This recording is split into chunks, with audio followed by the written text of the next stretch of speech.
Hello, welcome to OJ Studios.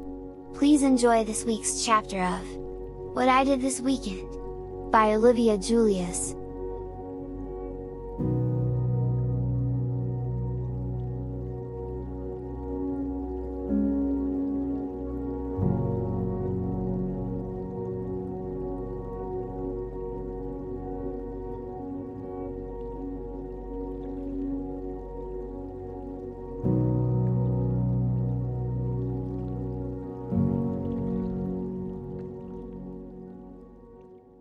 Mom and I walked out of the engineering building and walked to the nearby parking garage. We stayed quiet, other than the noise of the rolling suitcase on the sidewalk. Occasionally I caught Mom looking down at me and smiling. I know why she was, it had been her dream to have a daughter for years, and now here I was, at least for the weekend. Once we got to Mom's car, she grabbed the suitcase and put it on the trunk of the car and opened it. "What are you doing?" I asked. "I'm seeing what all they gave you and what else you might need for your camping trip this weekend." I rolled my eyes. I was now the same age as my two cousins, and even though they won't know that I am really Eric, they will use the fact that I am a girl to pick on me for it.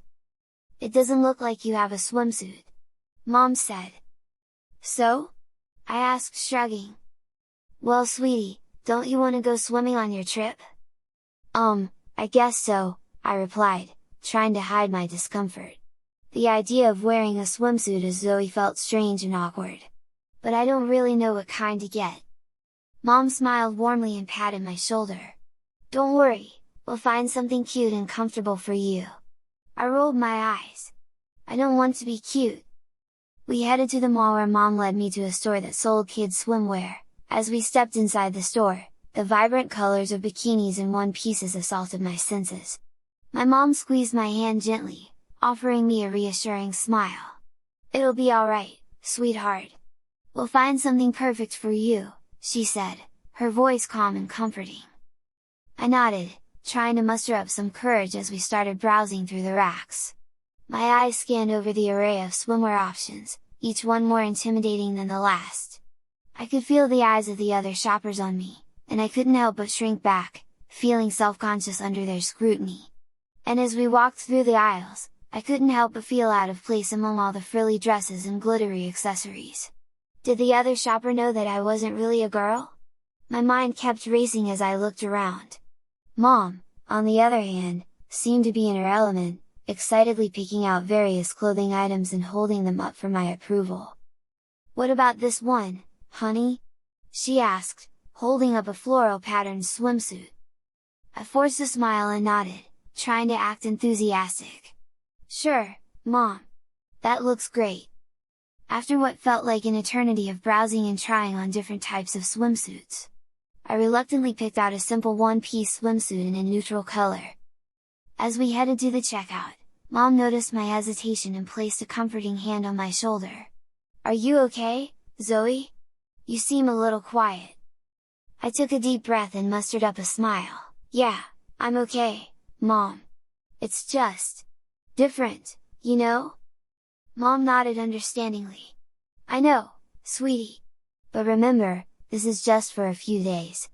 Soon, you'll be back to your usual self." I nodded, grateful for her reassurance. Deep down, though, I couldn't shake the feeling of unease that lingered within me. Being Zoe for the weekend is turning out to be more challenging than I had anticipated.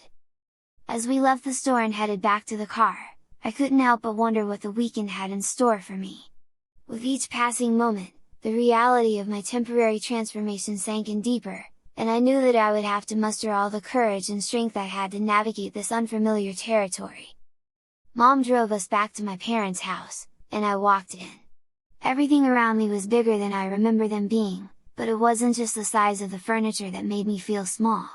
It was the overwhelming sense of unfamiliarity that hung in the air like a thick fog. As I followed my mom through the front door, my heart raced with nerves and uncertainty. My dad was waiting for us in the living room. He was turned away from us as we watched the sports center. Mom picked up the remote from one of the end tables and turned off the table. Dad quickly spun around and stopped when he saw me. "Eric?" he said. I shifted uncomfortably, feeling the weight of their expectations pressing down on me. "It's me, Dad," I said softly, "but I'm Zoe now." Dad got up from his chair to get a better look at me. "Well, to be honest, I was hoping to have a young son again," Dad said, "but I guess I can get used to having a daughter for the weekend. Welcome home, Zoe." I forced a smile, trying to hide my discomfort. "Thanks, Dad." I left the living room and headed up to my old bedroom. It was now the guest room, but some of my stuff remained. It felt strange to be in this familiar space yet knowing that I was now someone else entirely. I sat down on the bed, feeling a wave of emotions wash over me. I missed being Eric, and the thought of spending the weekend as Zoe filled me with anxiety. But I also knew that I had to make the best of the situation, for my own sake and for my family's. Taking a deep breath, I decided to embrace the opportunity to experience life from a different perspective. I may be Zoe for now, but deep down, I knew that I was still Eric.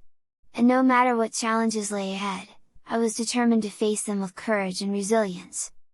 With that thought in mind, I began to unpack my suitcase and prepare for the camping trip ahead. As I sorted through my clothes and belongings, I couldn't help but feel a glimmer of excitement amidst the uncertainty. Who knows what adventures awaited me as Zoe?